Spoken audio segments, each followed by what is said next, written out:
Hey there everyone, welcome to Transcend Reality. My name is Andrew Chirieleison. And my name is Samir. Do you want to learn about what makes some of the best performers in the world reach that level? Lucky for you, you're at the right place. Here at Transcend Reality, our objective is to spark discussions centered around meaningful ideas so that you can leave feeling empowered to make progress in your life. What matters about who Samir and I are is that we are students of life. Transcend Reality is all about taking yesterday's reality, which we accepted, and finding new ways to transcend yesterday's reality for a better tomorrow. We're on a quest to find the best, world-class ideas, mindsets, and ways of life through our unique perspectives and insights. And through conversations and interviews with shapers and framers around the world. Our modern world is seeing such a stark divide between the people who have created massive amounts of value in our world, which has been financially successful. From billionaires, celebrities, you get the point. And the people who have the potential to reach that level of societal value. We want you, whoever you are and wherever you are, to gain insight into what it takes to lead a life well lived. Because it's our belief that by creating a bridge to reach a meaningful idea or concept, we hold the power to shape the world for a better tomorrow. Let's transcend reality as we know it, together. All right, 3, 2, 1, and we're live. All right, Mr. Parixit Davé serves as the Director of Emerging Technologies at Columbia University. As a senior leader, Mr. Davé is tasked with the executive team to design and implement innovative emerging technology projects across Columbia University. As the co-founder of the Emerging Technologies Consortium, his responsibilities include fostering an environment where Columbia individuals can learn about what technology is changing the world by inviting industry partners such as Apple, Google, and HP, to name a few, and by highlighting work done at Columbia University. And on top of all of that, Mr. Davé attended Rutgers University, where he studied information technology and later earned an MBA in strategy and leadership. So, off the bat, it sounds like you have some impressive stuff under your belt. So I just want to ask, how are you doing today? I'm doing great. I had a packed day, a bunch of meetings. I can imagine. So I'm looking forward to speaking with the both of you. Yeah. It's a Friday, and I still have one more meeting left to go. But I always say my meetings are exciting. We're thinking about technology, about people, about higher education, and how to really support the community at Columbia, but also share knowledge with our peers and other institutions and globally as well, since we are a global research institution. Well, thank you for carving out some time for us. No worries. I'm excited about this. This is the fun part of my day. I'm glad you look at it that way. So, I want to ask you, Mr. Davé, that what is your life story for Andrew, myself, and for our audience? Yeah, how about I'll start with present and then sort of work the way back. So I direct emerging technologies at Columbia University, and one of the main goals is working with faculty and researchers on emerging tech. And so if we say, okay, what is emerging tech, right? Some of the focus areas that we are looking at right now are augmented and virtual reality, or they call it now even extended reality, right? It includes 3D printing, 3D scanning. And also we are looking at machine learning and AI, right? So how do we break down the barriers and improve research? How do we think about next generation teaching and learning? So students who are coming to Columbia campus, right? How can we leverage and utilize some of this next generation tech so they can learn more efficiently and effectively? Really, it started a couple of years ago where, I went to a conference, and I believe Case Western had presented. They were partnering with Microsoft in looking at anatomy, teaching anatomy with augmented reality. So if we sort of define the baseline of what virtual and augmented reality is, we can think of it this way. Virtual reality is you put on a headset, much like something like this. Oh, wow. This is the Oculus Quest 2. It just came out Uh-huh. a couple of months ago. You put that on, and the world as you know it disappears, right? If I put on that Quest, I could be in my office. The next minute, I could be transported to Paris, right? I could experience visually in an immersive setting the city, the lights, the sound, right? We're not there with smell yet, right? Yeah, But yeah. at least the sights, the sound, and you have haptic feedbacks Wow. with these controllers, right? So you can um, you can almost feel certain things, but it's still very crude right now, right? Right. And with augmented reality is you put a headset on and you have a clear visor and your world is augmented. So I could be looking at you, but I could see data points or I could see other graphics Wow. coming into my purview, right? If you even put it into a context of, let's say you're a trader and you have all these screens that are virtual that are coming up. So instead of them being physical, real screens, they're all virtual, and you can Wow. move data Wow. points around in this space, right? Or think That's of huge. yourself as a surgeon, and you're performing surgery, and you can overlay an MRI image on your patient's actual body, right? An Wow. actual MRI, or think of it as if you are training to do surgery. That's really high precision surgery, and you can actually practice on your subject as if you were going in to perform the actual surgery. And even now, we can have these instruments that are of fine precision. We can recreate them. So you could be holding up a syringe or a knife or a Wow. really specific instrument that you use for surgery, and you could recreate that, right? So you could train and actually perform a surgery virtually, right? It's Wow. So incredible. these are some of the things that the team works on. Some of the technologies that we bring into Columbia. And then you also have right. There's a whole creative machines lab at Columbia looking at AI and machine learning and what that means for not just robotics, right? But what that means for the future of work. At some point in the not so distant future, the both of you are going to be graduating college, Yeah. right? Yeah. Yeah. Going out, looking at looking at the real world and getting into hopefully some great careers, right? So, how are these technologies going to affect uh, those, or even or create new careers that we don't even envision yet, right? So Definitely. that allows the students to have this safe space or a sandbox to play around with these technologies while they're at Columbia. Wow. And so my CIO tells me you have the best job. It's like the most fun, right? You get to think about not what's going to happen in the future, but really you have a great team and you have the support to make it happen today. Yeah. Wow. Yeah. Yeah. So That's that's my huge. role currently at Columbia. But there's also another side to that, right? There's the community building side of that. It's when we started up, we saw this challenge of there's faculty members who want to start experimenting with some of these technologies, but it's very difficult, right? And I put them into these three buckets. There's faculty members at Columbia that are aware of some of these technologies, but they don't understand how to implement them, or they don't understand the technology behind them, right? Sure. And then we have an esteemed faculty member and researcher named Steve Feiner. He's been researching AR VR for the past 30 years, right? Some Wow. of the work that his lab has done at Columbia has been truly groundbreaking, right? Incredible. Yeah. In all industries.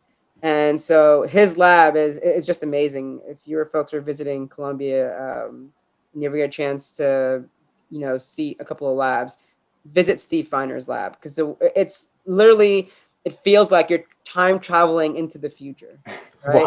Wow. Because some of the not only the tech that they have there, but the people that are working there are some of the brightest minds you'll meet. But then there's another set of faculty who have been teaching a certain way for the past 20, 30, 40 years, and they have no idea that this technology even exists, right? Yeah, And so what you yeah. want to do is you want to put on your like entrepreneur hat, right? And you want to say, how do we bring these people together? And how do we break down the walls? And because Columbia is very decentralized, you know, when people think of Columbia, they think of this traditional monolithic institution, and it's far from it. We have 17 different schools at Columbia, and each of them have their own culture, right? And so there could be a case where there's two researchers who are doing research in the same building, and they may not be aware of each other's research. And so if you start creating this community and bringing people together, you start getting your champions, right? So the people that are interested in, they're like, hey, get me this technology. Let me start playing with it. Help me with it. They start talking, and the researcher or the faculty member who's been teaching the same way for the past 20 to 30, 40 years, their ears start perking up and saying, what is my colleague doing down the hall that is really cool, right? Like his students are eager and they're engaged, and they're excited about this, and they're publishing, and they are showing that this, you know, their tech is improving, let's say, test scores by 20%, right? Or it's improving engagement by a certain percentage. I mean, now there's like, we have metrics and you can quantify, okay, does this technology actually improve X, right? Or is it simply hype at this point?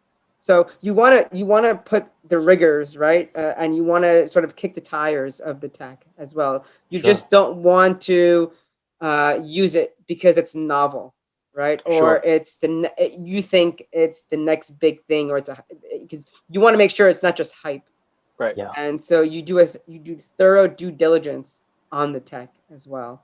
So the other role that I play is that community engagement, right? And building this partnership at Columbia of faculty, of students, of researchers, and of administration. But you also have to, there's another key component of working with the industry, right? And so when you said that we worked with Apple, Google, NVIDIA, Intel, HP, right?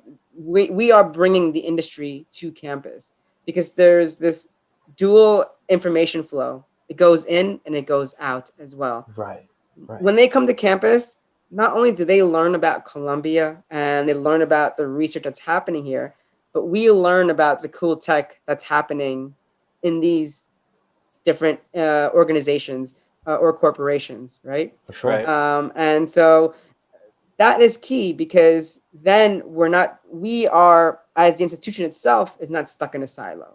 Sure. Right. We get to see and we get to understand what's happening beyond our borders as well. Awesome. Incredible. I mean, honestly, you should start like a side hustle as like a salesman for this. You got me sold on it. Yeah, no. So I, you know, and going further back, I've been in higher education for the past 20 years. Before Columbia, I was at Rutgers University, and you know, I did everything from software development, being a systems engineer, to actually leading development teams and technical teams. And then, you know, I was also had the opportunity to not only do my undergraduate work there, but also do my MBA. And, you know, looking further back, I had a very non-traditional path, right?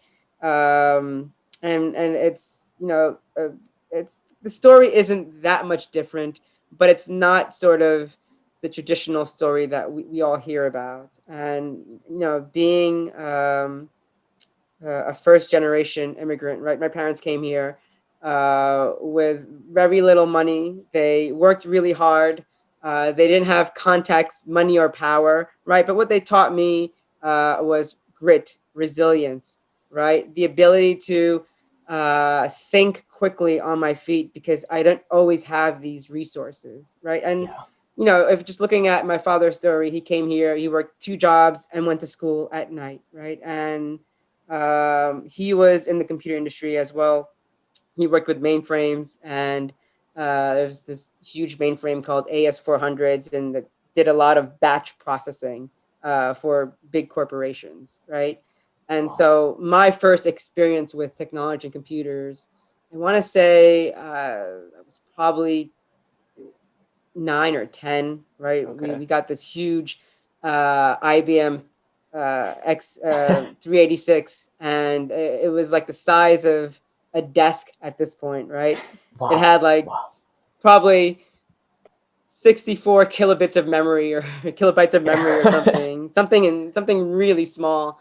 But the reason why I gravitated towards that was, I learned how to program, and the language I learned first was something called BASIC, right? And it allowed you to create your own world, right, outside of the world you currently lived in, right? I mean, there was a lot of struggle growing up just because we didn't have, financial resources, Sure. Yeah. and so in dealing with all of that, and then also I was the youngest out of 4 siblings, right? And they were much older than me. And so I was kind of like the black sheep of the family. Like, they were doing their own things, and people just sort of left me alone, right? Yeah. And Yeah. so I went, my world was something. When I was programming, I could create whatever I wanted to, right? And so whatever, everyone has obstacles and struggles they're facing, right? It was a way for me to escape that and create my own reality. Wow. And even though I didn't have the power or the money or the status in the real world, right? In this virtual world, it didn't matter. If I knew how to program, I could create whatever I wanted to, right? And just having that mentality. And also, when you think about writing program, there's so many constraints, right? You're constrained by the actual physical memory and the hardware that you have. And Sure. Yeah. so it's sort of like with this dichotomy of my real life, I had these constraints, and also in my virtual life where I was learning, I had these constraints, and I learned how to work through those constraints, right? And so it was truly like, it's still, I find fascinating where if you have that ability, you could create, right, a better world, or you can create products, you can create services that don't exist. And if you look at sort of the history of that, that's exactly what has happened. Think about the year you both of you were born, right? Were you born early 2000s, right? 2002, yeah. Yeah. 03 2002, for right? me. The iPod was released in 2001. Like, your world is completely digital. Think about all the products and services that have been built by people that just simply understood how to write code, right? And understood how to manipulate ones and zeros. And now they're billion-dollar tech companies that are literally, you're entrenched in their software, in their hardware, right? Like, this is like with me all. I feel like if I leave this at home, my whole life falls apart, right? Yeah. Yeah, no, I Think can about all relate of to the that. apps that are on there that were built, right? I mean, and think about that. I mean, think about the way business has completely been transformed by this digital age that we live in, right? And so, this could very well be the next form of compute. Imagine Yeah. when this starts to get more smaller, right? Gets more powerful. Could you imagine? I mean, and so it's not a physics problem where you could potentially have contacts that have compute built in that you put in, and your world is augmented, right? So instead of opening up your phone and pulling up an app, it's sitting right in front of you, Wow. right? I mean, think about the possibilities and the opportunities, right? You have to think of this as a surgeon thinks of a knife, right? Yes, he's opening up a patient, but he's eventually doing good. Yet you can have someone use a knife and kill someone, right? So the way I view tech, I can, there are two sides of that coin, right? There's the side that you could use tech to manipulate, to hack, right, and do things that will probably land you in jail. But then there's also ways to empower people, right? So if you're an opportunist, or if you are someone who is entrepreneurial, you have to have that viewpoint of, how do I use technology as a competitive advantage, right? And think about your peers and the marketplace. They're digital, right? Yeah. How do you communicate to them? It's not a traditional way of just putting out ads in a newspaper or traditional marketing, right? On TV or something.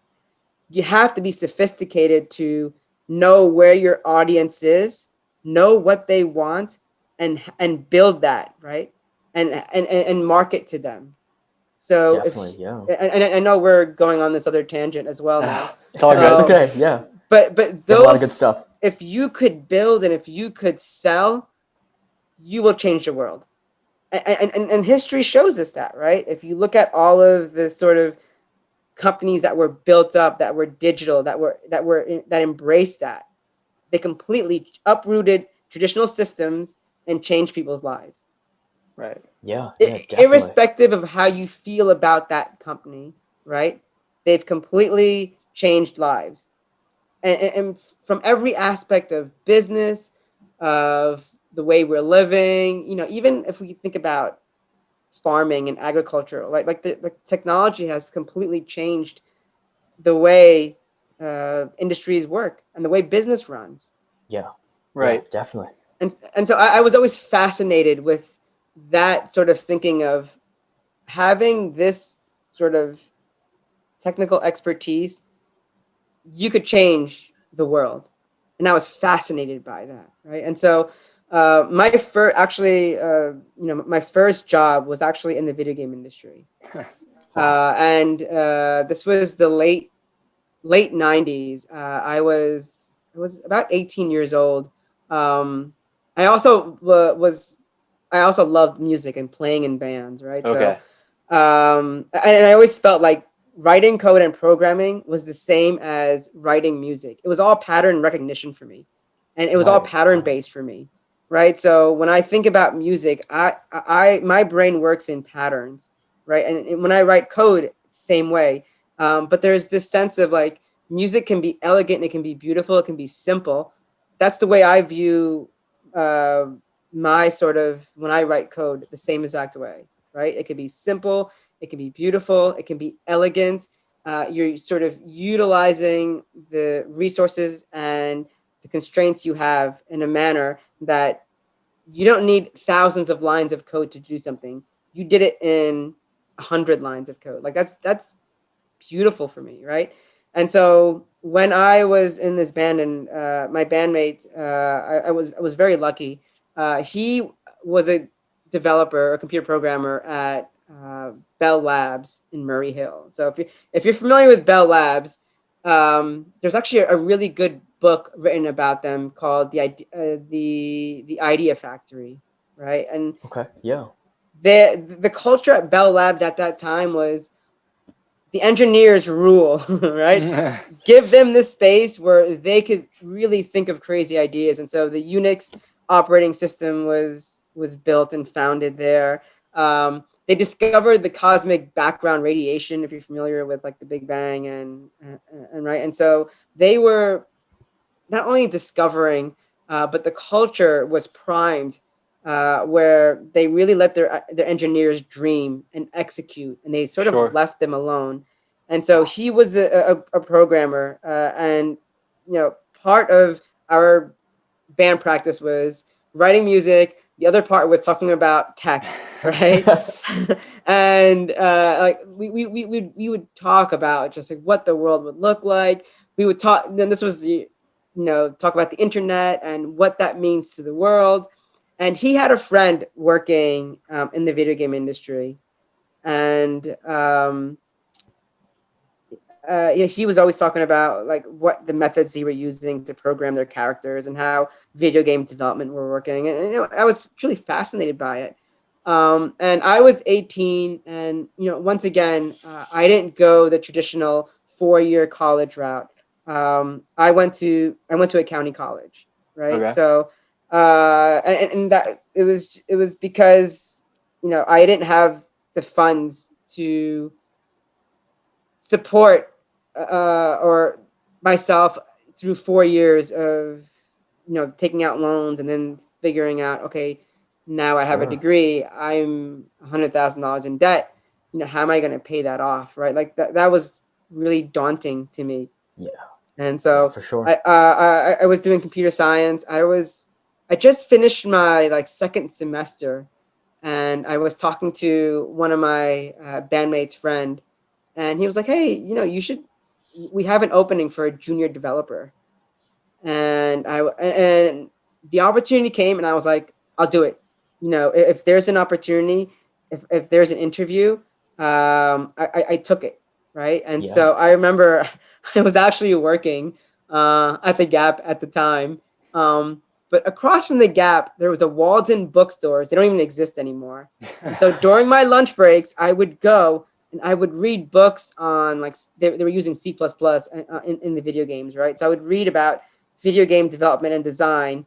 And during my lunch breaks, I would read like crazy. Wow. And then every opportunity I had gotten before that interview, I would just go to Walden Books, even after work, and just read. And Wow. so during the interview, it felt very natural. Like I knew the process, uh, especially speaking with that friend and just reading about it. I got the job. Nice. Yeah. So I was 18, going to community college, but now I was in the video game industry, right? I mean, I started out making, at that point, what the Gap was paying me $5 an hour to $50,000 a year. Jeez. Right? Wow. At 18. At 18, yeah, At that's pretty 18. good. For me, I was like, holy shit, I'm rich. Yeah. Like, Yeah. little bit, like, especially coming from a family, where we didn't have money. $50,000 was a lot of money for an 18-year-old, right? Yeah. Yeah, no doubt. And so High I was like, roller. yeah, for like my sort of ignorant, naive mind, right, at that point was like, I am rich. This is great. I'm in the video game industry. And, it was great. I've learned Yeah. so much from working there. But I also learned about what I liked and what I didn't like, right? And Sure. so marketing, so PR would create these crazy deadlines. Like, we're going to release 15 titles or games, right, this Mhm. quarter. Wow. And so that was like, oh my God, like that's a lot. Like, Yeah. that's a lot of work. And so, being 18 and being in that environment, there was the turnover rate was huge. People, like, you see developers go in and out. And so Wow. I did Yeah. it for about 3 or 4 years, and then I got burnt out. Gotcha. Right. So it was like, I rarely got to see my friends. Work was really tough, right? There was a lot of pressure, and being that young, and kind of also insecure because I didn't have the formal training as everyone else Right. did, and so I really had to learn on my feet. But looking back at it, it was the best decision I have made, right? Because that was sort of the catalyst of, like, I could do this. I could, even though I didn't have the formal education, right? If given the opportunity, I could succeed. And I lasted, 4 years. I remember going into the office, and that day I wanted to quit. The director was like, "What do you want? I'll give you 20 grand. Just stay on my team," right? Like, I'll give you a bonus. I was like, it's not the money. It's just, I'm young. Like, my peers are, going off to college, and, or some are almost a year away from graduating. And he first just threw money at me, right? Thinking like, this kid's young. I'll throw him, like, I'll throw him a bonus, and, like, this will make him stay. But, I did a lot of soul searching, and I was like, maybe I should look at going back to school because I didn't have that degree, right? Or I didn't have that formal education. And at that point, it made me feel, a bit insecure in that space. Right. Right.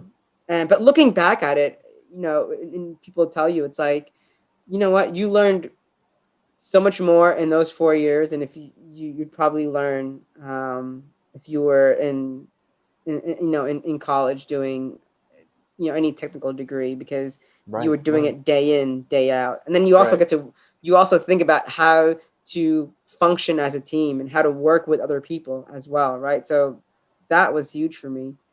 But I took some time off, right? I traveled. Now that I had some nice cushy savings that afforded me those abilities. I bought like music. I bought guitars. I bought some musical instruments I probably couldn't afford before. But then I got bored, right? Like my mind is like, if I'm not doing something, I get bored easily. And so I remember just looking at a job opportunity at Rutgers University. And it's funny because I was thinking of applying, right, to go to Rutgers. And I saw a job opportunity. I was like, hey, they're looking for a developer. Because what was happening at that point was they were transitioning their contract system or their application system from pen and paper to online, meaning when you applied for colleges back in the day, it wasn't online. There's no online portal. There was no online application back then, right? So you filled out a physical, like you got this booklet, right? The colleges sent out this booklet, and part of that packet was information about the university and then the applications, right, that students need to fill out. And every university did this. And so I'm like, oh, this is fascinating. Like, I could see the powers of the internet and how I'm like, yeah, you should be going online and filling out your application, not getting this huge packet. Right. So think about how much resources you're wasting in not only creating this packet, right, printing this packet, the people that are shipping this packet. And then when you get that packet back, the people that have to open those packets up, read through those applications. A lot of time. Right? It's just a lot of time. So my first job at Rutgers was writing this online application system. And I was a team of one. Okay? Jeez. One. Team of one. So, higher education, A, is very risk averse, right? And B, we're a state university. We don't have the resources to hire a team to even think about, okay, how do we progress to paper contracts to online? And you still have a lot of the university administration thinking this is going to fail. Who wants to go online? What year is this? This was 2001, 2002. Okay, 2001. The year you were born, right? So, but these people have been doing this for decades, right? Right. Yeah. This actually, if you think about it, if you put yourself in their shoes, they're kind of offended that now a potential student can simply go online, look at the website, and fill out an application. Well, what about me? Right? If you think about the sort of the human instinct, they feel threatened, right?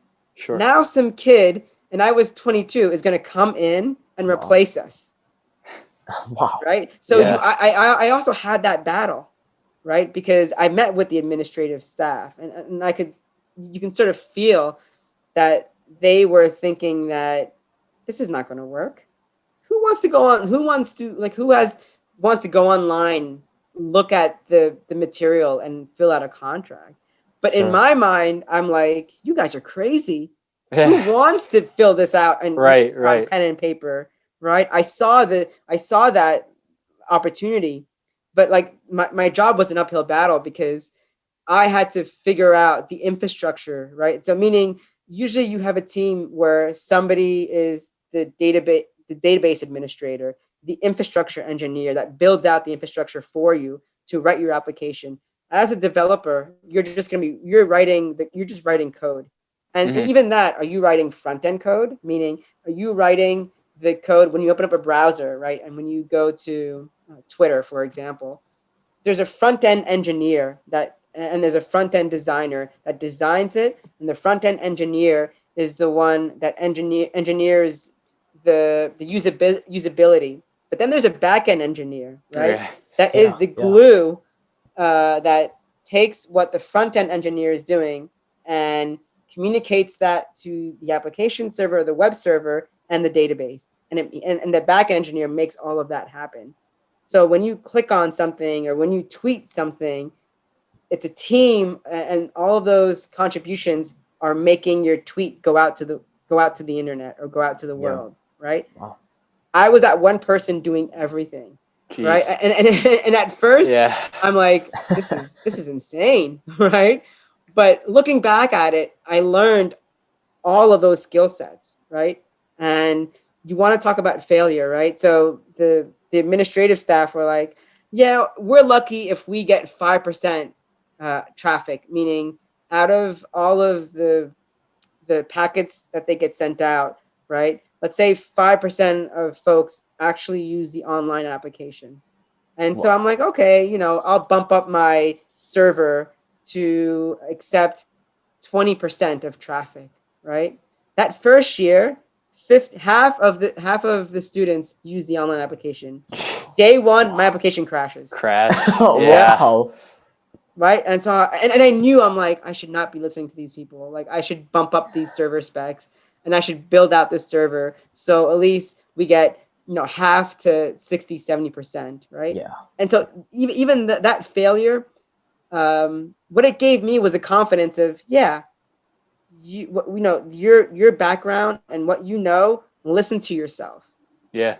Because what I was hearing was from people that were completely detached from my world, right? And they were like, and they were, but in their view, this is not going to work at all, right? Right. Yeah. Yeah.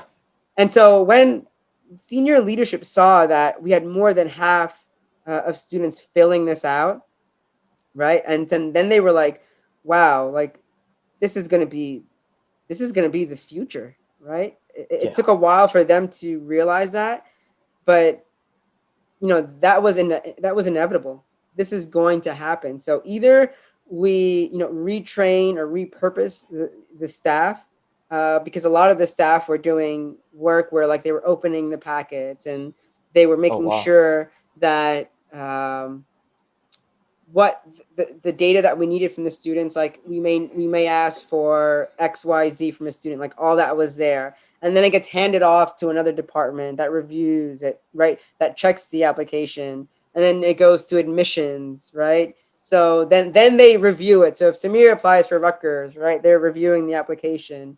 They're reviewing, there's a whole matrix that's there that admissions uses. And then somebody stamps it and says, okay, Samir, you're accepted, right? And so that was the workflow. So now the new workflow was you go online, you fill out this application. That application gets already inputted into a database that's completely searchable, right? That's actionable, meaning that now the reviewer can look through an application simply with their mouse, and there's 2 buttons, right? Accept, deny, and that's it, right? So you've taken that whole workflow or that whole process down to now it's super simple. There isn't this need of doing all these checks and balances because everything was electronics. You can upload all your documents, right, to the application. And so that whole workflow changes. And so now you have to think about, okay, we have to pivot. The people that were doing XYZ, and what's good, the good thing about the higher education industry is, yeah, we don't need to lay them off. What other higher purpose or higher thinking can they be doing as well, right? So you retrain them. You can augment their skills.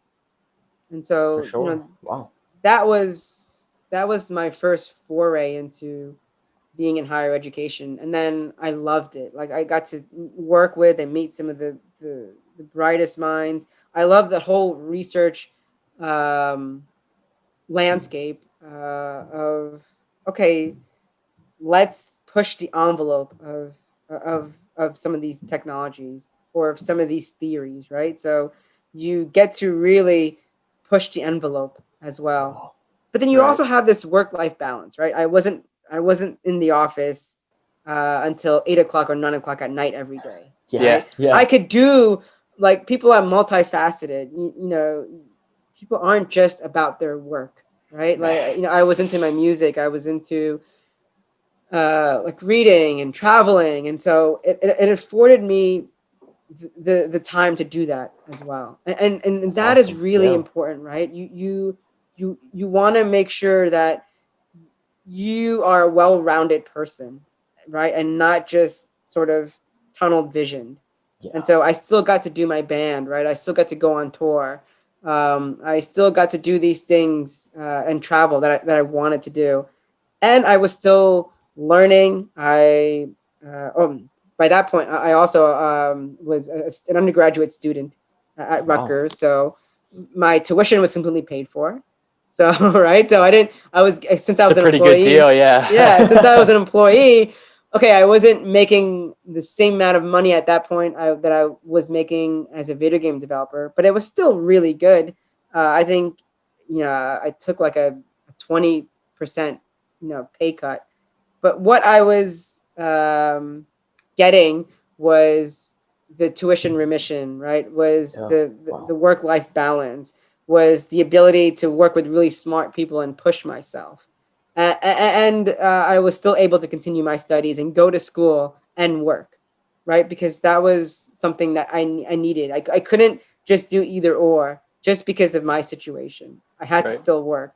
And so that was the best of both worlds. And so there was a lot of cool initiatives that I was able to work on at Rutgers.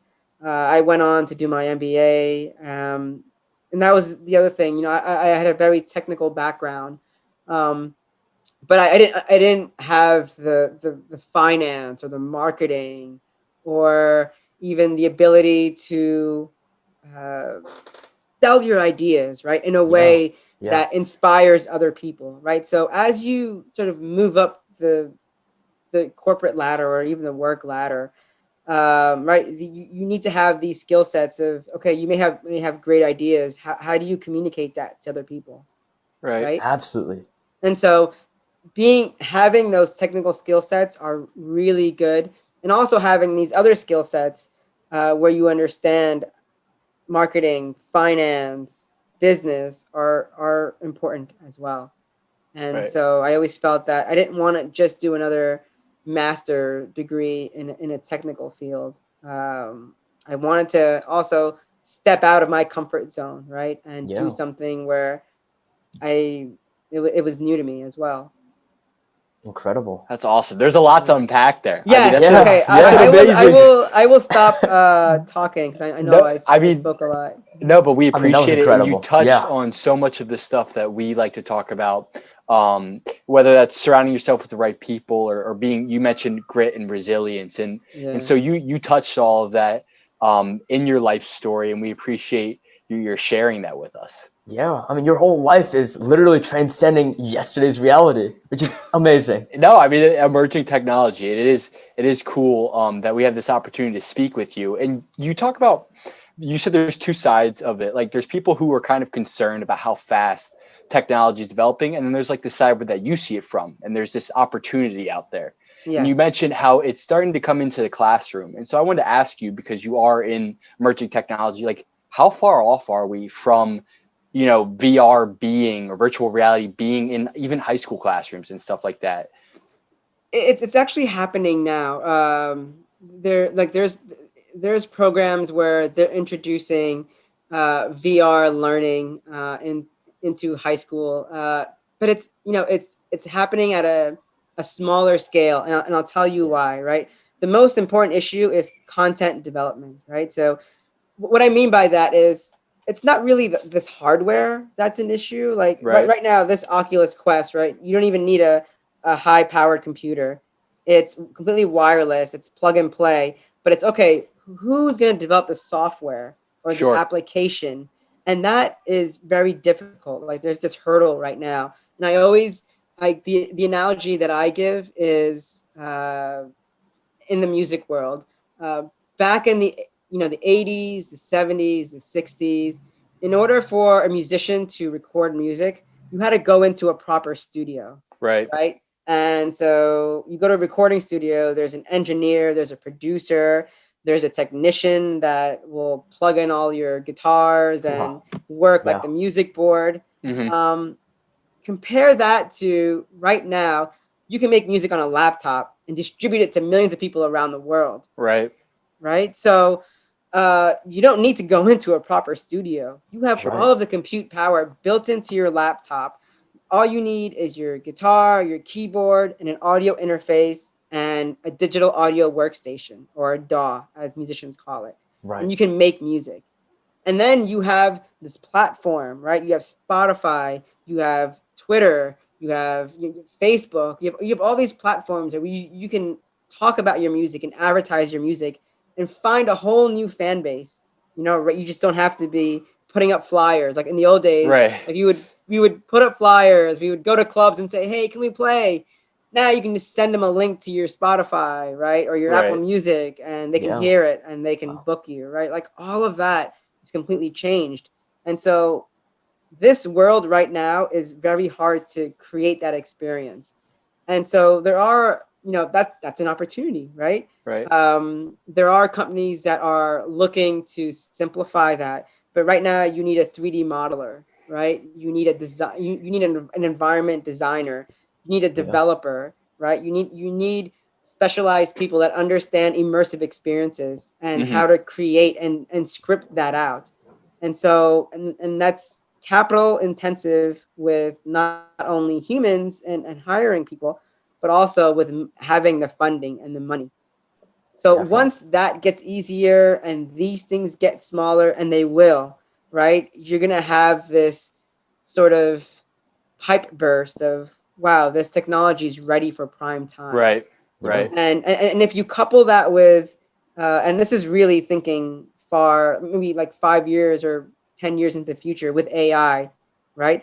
So right now there's something called language transformers, right? And there's something called GPT-3. And what that does is it's basically a machine learning library where it's learning by looking at documents, right? Scouring the web and making its own inferences about the world, right? Okay. So let's say you feed this machine learning model thousands of legal documents, and then you have a lawyer provide insight into that machine learning model, right? So once that machine learning model learns, right, or understands legal documents, Andrew, you can say, okay, here's an NDA, right? Teach me as if I was in the second grade what this document means. Wow. And that model will actually teach you or describe to you what this document is as if you were in the second grade. And you say that's like 5, 10 years away? No, this is now, right? So this is now. Wow. Yeah. So now I'm making the connection. Imagine teaching machines. Right. Let's say you put on, this gets smaller and this gets more powerful. You put on glasses, right? And you have a teacher in front of you teaching you biochemistry, teaching you the arts, teaching you physics, right? Wow. Teaching you astrobiology, whatever, right? Yeah, and it's always keeping track of where you are, right? So let's say you have a class of 30 people, right? Or let's think of higher education. You have a class of 200 people. Okay. You have a faculty member or a professor who's up there teaching, and then you have a bunch of TAs, right? Yeah. All the classroom or the students are at different points of learning in time.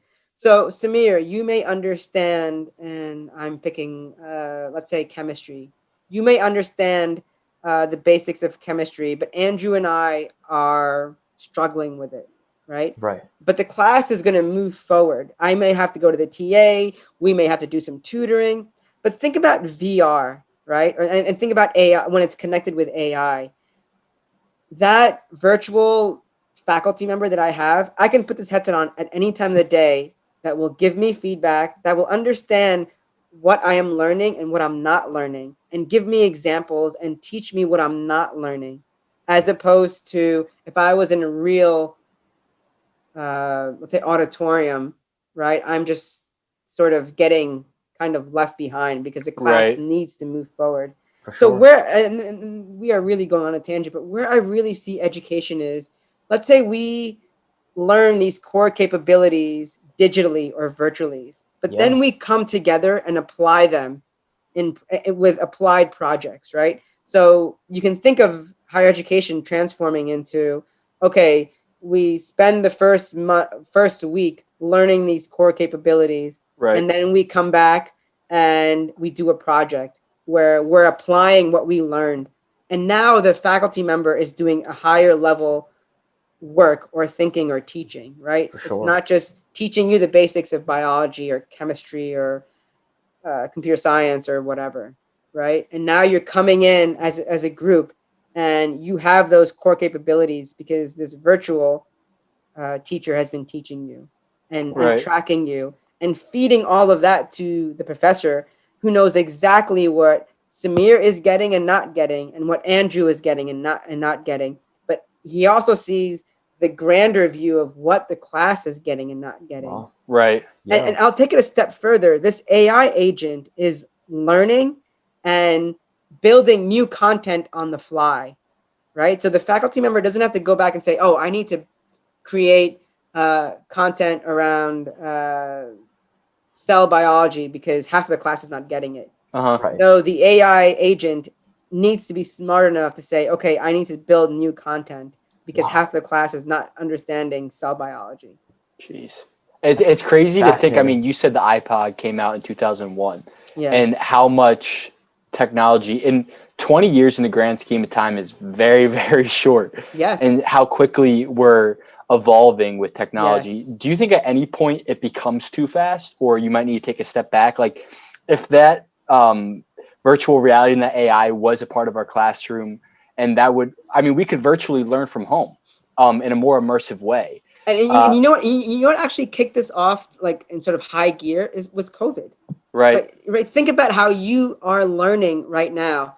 You're learning virtually via Zoom. Like you've probably heard of this Zoom fatigue, right? Yeah. Yeah. I mean, and the drawbacks of Zoom is I could put myself on mute. I could, turn my video off. I could open up my browser and I could completely zone out. Yeah. I do this in meetings where I'm like, this is so boring. Like I'm like getting no value out of this, right? And like people are doing this. And I mean, if you're students and you know how to write some code, you can even write some Python code that will automatically open up Zoom and sign you on without you even having to be there, right? Like Wow. you didn't get that idea from me, but Okay. I don't like, know that I'm capable of doing that yet, but but somebody with those capabilities could easily do that, right? Sure. Wow. And but when you're looking at virtual reality, you're forced to be present and in that moment.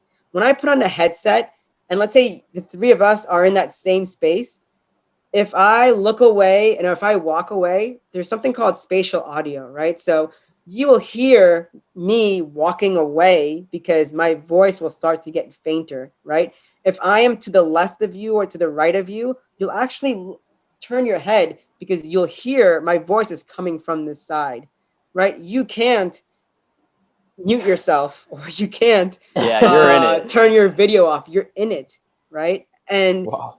yes, the graphics are still very like cartoonish and not even at the scale of a video game console, but it's going to, I guarantee you, it's going to improve, and the environments are going to be such high fidelity where it's like, wow, like it feels like we're in the simulation, Right. and it's just Incredible. a matter of time where that's going to happen. Jeez. For sure, yeah. I mean, all of this like talk of what's coming up in the future, of what's happening even right now, as you and Andrew were just talking about with VR, got me thinking of specifically with you, Mr. Davé, and your whole experience. That what motivates you to wake up in the morning and get out of the bed to do what you do? To be honest, I think what motivates me is knowing that I have an impact Right. at what I do, right? And knowing that I'm at this point in my life and where I'm at in my career, that impact is huge, right? So, before before having an emerging technology center or even having the team that I have, this didn't exist at Columbia, right? We at scale weren't looking at emerging technology. So to back up, there was no director of emerging technology. I am the first one, right? I went to my senior leadership team and said, hey, this is important. We have to be thinking about this because it's going to be coming down the line, right? Where these technologies are not going to be emerging anymore. They're going to Right. be Yeah. there. And we want to make sure that our students can, and our faculty and our researchers can fully take advantage and utilize this in the, in their studies and in their work. Right. And so, knowing that I have senior leadership support, right? That if I have these crazy ideas, they support me and they let me go down this path. And those crazy ideas turn into highly impactful ideas that are impacting all of Columbia. Right. And, in a sense, other universities as well, because all of the Ivies talk. So there's something called Ivy Plus, where All right. all of the Ivies get together and we talk about, what are some of the initiatives, let's say at Columbia, that we're running that have been really impactful and that have shown that we're moving the needle on research and teaching and learning. Because as an R1 research, or as a premier R1 research institution, our main focus is research and teaching and learning, right? And so how are we moving that needle forward? How are we pushing our faculty and providing them with the tools that they need to do this groundbreaking research? How are we affecting our students and giving them the tools so when they're out and they're thinking about the future of work already when they're at Columbia?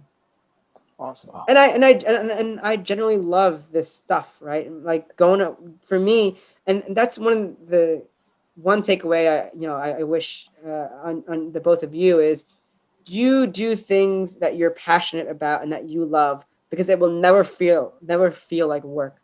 Right. Right.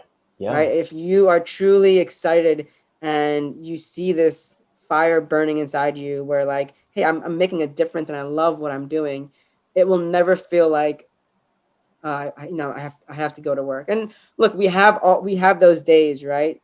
But most of my days I am completely excited. And I may have a couple of off days, like we're just human. Where Yeah, definitely. like I have to go into the office because I have this crazy meeting, right? Like Yeah. we all have that. Sure. But if you should have more days where you're pumped up and you're thrilled and you're passionate than days where you're not so excited to even wake up. Right? For sure. Definitely. I want to ask you, because you are a leader in a groundbreaking field that's constantly changing. I mean, how do you stay on top of that and then because you need to also articulate that to other people and teach people that. And you mentioned how in your previous work, you learned how to work with teams, but how are you staying on top of your field? That's a great question. I'm constantly learning every day. Like there was this notion of, okay, you do 4 years of college, university, and then let's say you go on to do your master's, and then your learning ends and you're in the workforce. Far from the case, right? You need, especially at least the role I am in, right? I have to constantly keep up, right? And the way, and this is gonna sound kind of crazy, but like Twitter helps a lot. Like there's so many communities on Twitter, right? And that are talking about this stuff. There's so many people in the industry that are on Twitter they're talking about this stuff. I mean, even YouTube helps a lot. Like information, like getting information is this day and age is so easy, so much easier than 10, 20, 30 years ago. It's full of it. You have to look for the right information and the right type of people who are presenting that information. Right. Yeah. But definitely. we as people have access to so much information. Sometimes it's information overload, right? Yeah. But I have to keep on it, and I have to keep my technical skills sharp, and I have to keep my communication and my leadership skills smart, because you're absolutely right.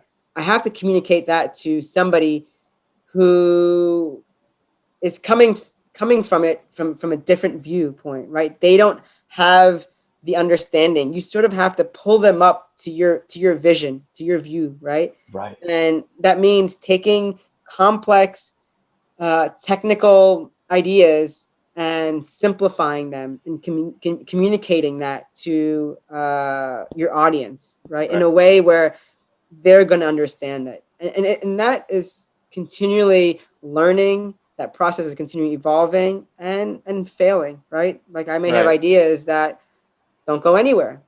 Yeah. That's of course. part of life. It's going to happen. Yeah. That's incredible.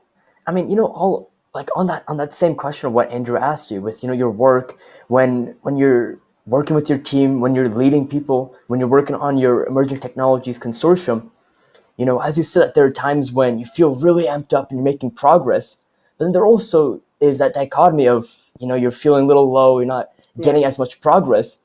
So what do you do to step away? Step away? Step away.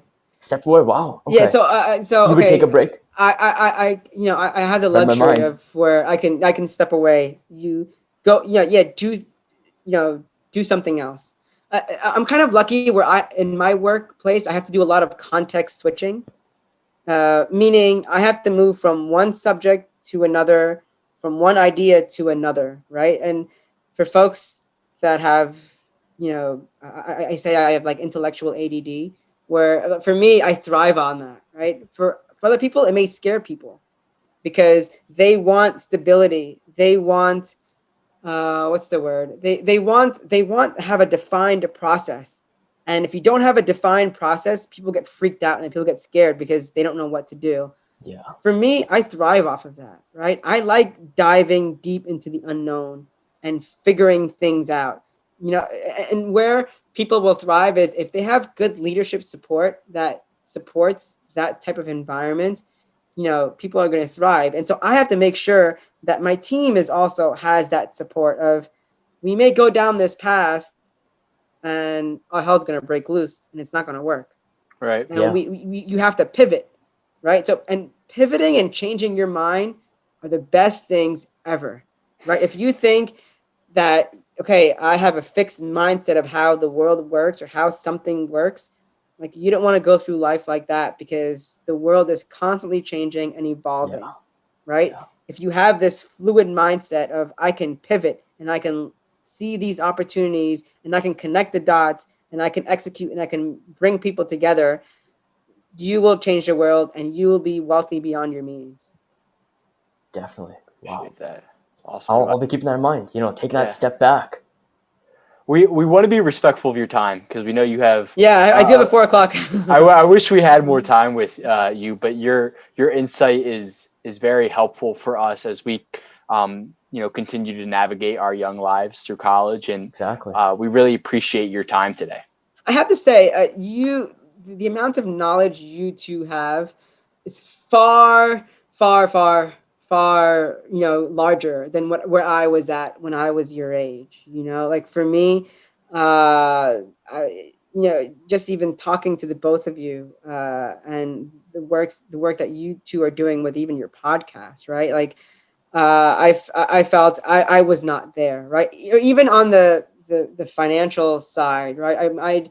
I'm on this new kick of I want to invest in companies that I love. Like I figured that stuff out maybe 10 years ago, right? I'm sure you guys are already thinking about, okay, investments and, where do I want to put my money and what is the market, right? And what are the products and services that I love that I want to invest in, right? I didn't think about any of that stuff when I was your age, right? And so what you two are doing, kudos to the work as well. So thank you. We really appreciate hearing that from you. Yeah, it means a lot. Thank you. Yeah. I mean, your story is, I'm a big believer and a fan of, that the phrase of the American dream, of what it stands for. And it's not just inspirational, but it's empowering to hear stories like yours and how you rose up, not just in the conformist way, but in something totally different. Yes. So I'm really grateful that you came and talked to Andrew and myself and for our audience. I'm happy to. This was such a pleasure. Thank you. It was great because it broke up my day too. We're glad we provided some relief in there. Then we, know Yeah. it's a busy life you're living. Yes, it seems like it's never ending. Well, it's Yeah, I can meaningful imagine. work. So Yeah, I had to say, Exactly, yeah. don't be afraid to sometimes jump off the diving board. Take those risks, right? You two are at a point in your life where if you have these, ideas and you're like, I don't know how I'm going to make this happen, just do it. Don't wait for a degree. Don't wait to find the right contacts. Just do Right. it. Think about all of the tools that you have at your fingertips, right? You could go from an idea to distributing it to potentially millions of people. But right. you got to Yeah. take that first step and just jump off that diving board. And right now, you two are young enough where don't play it safe. No one got Yeah. ahead by playing it safe.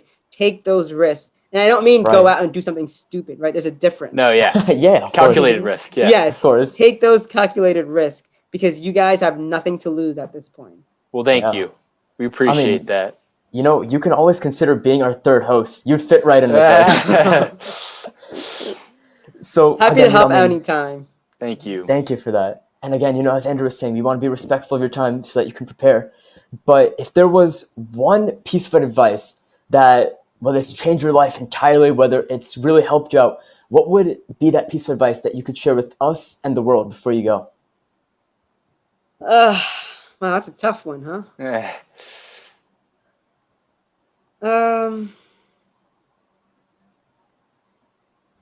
One piece of advice, right? And maybe this is geared towards more financial advice, but Okay. think more about wealth than being rich or having status, right? And when I say wealth, I mean, could you think of ideas that provide society what it wants, but doesn't know what it wants?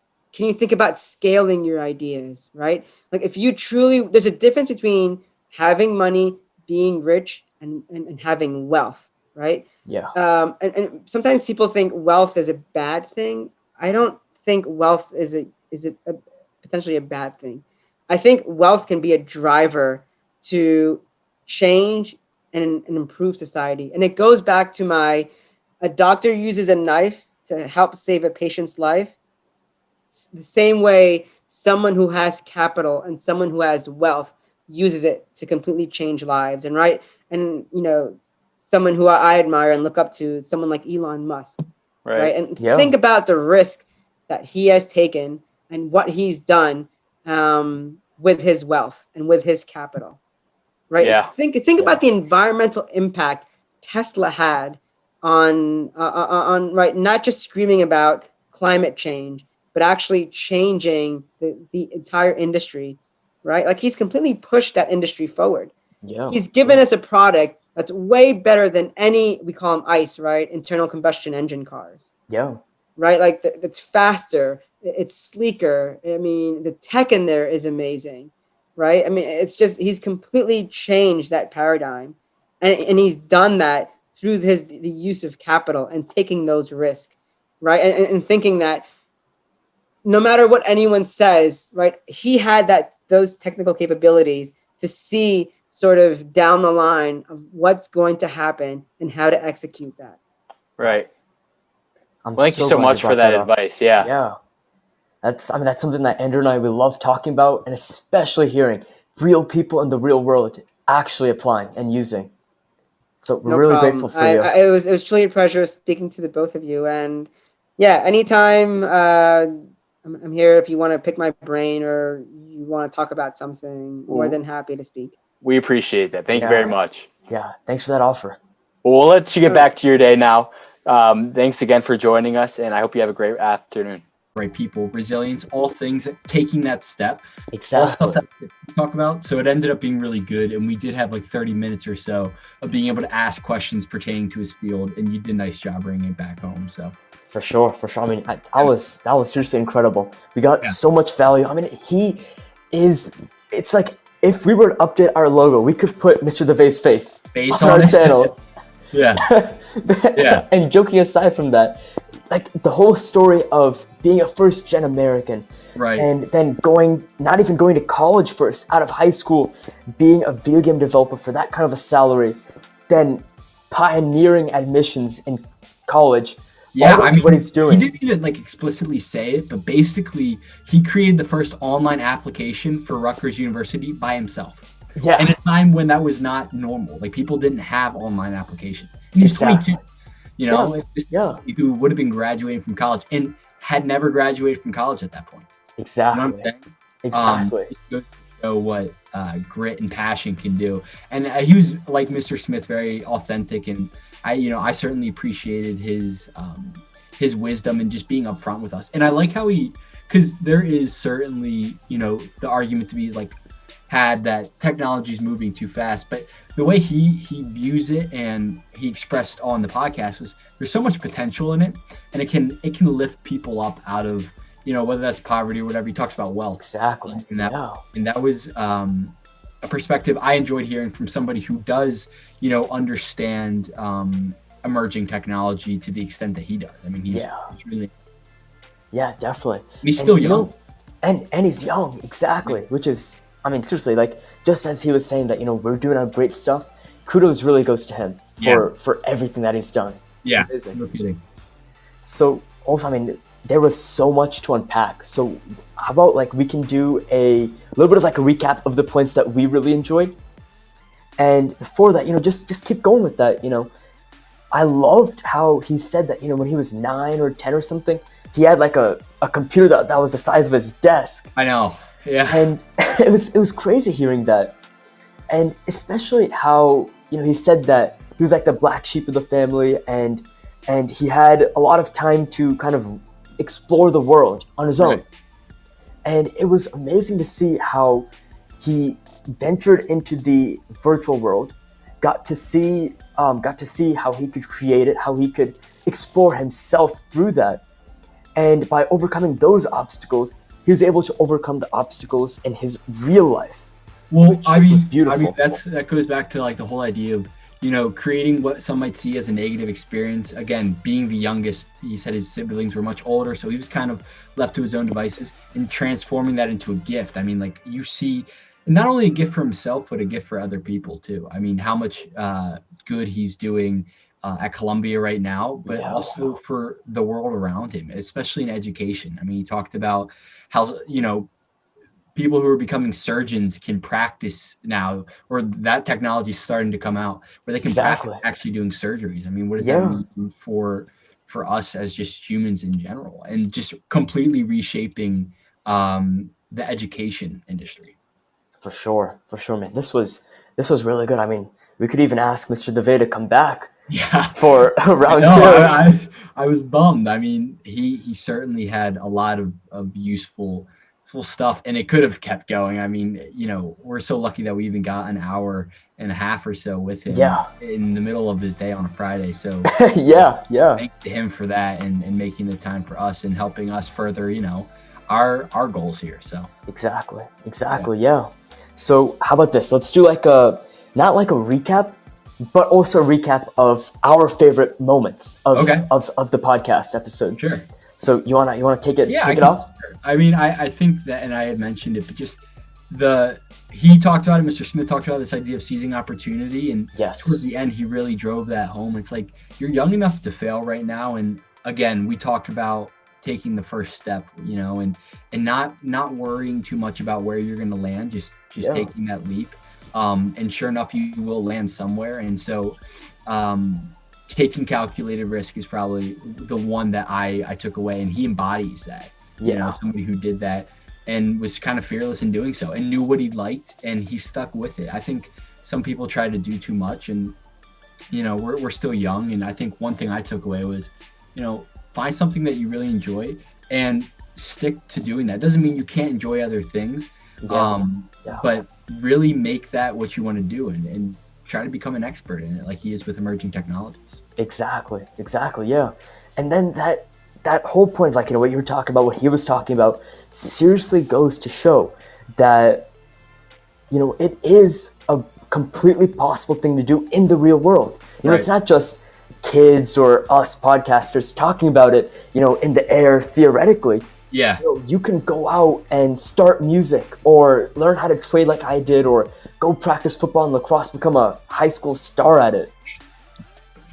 Well, no, I feasible. you're right. I mean, it's tangible. It's it's certainly a tangible thing if you want it. I mean, he talked about when he was working at the Gap and how there's a bookstore across, and this is him when he's probably, I think he's 18. Our age. Graduated from high school. He's not going to college. Most of his friends are. Yeah. And, just reading. Like, it's out there, and he understood that, and he was determined. And, I mean, he ended up working for a gaming company when he was, 18 as a junior coach, 19. And that's really a remarkable thing. Absolutely is, yeah. Yeah, man. Well, I had a lot of fun with this one. This was exciting. It was really awesome. We got two great guests in a row. And so shout out to them for joining us. Absolutely. Take us home then? We owe them a real debt of gratitude for everything that they did. For sure. All right, man. So for that, we had episode 4 with Mr. Parixit Davé, the Director of Emerging Tech at Columbia University.